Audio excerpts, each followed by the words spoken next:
6,00,000 ప్రజలు.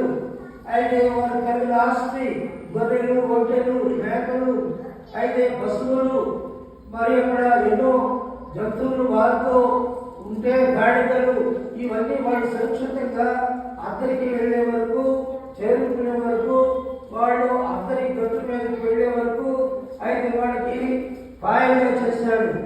ఇశ్రాయేలు ఎప్పుడు అద్దరికి వెళ్ళారో అయితే వెనకాల శత్రువులు, అయితే మరి ఫరో సైన్యం, అయితే ఐగుప్తీయులు వెట్లాడుతూ రథాలు 600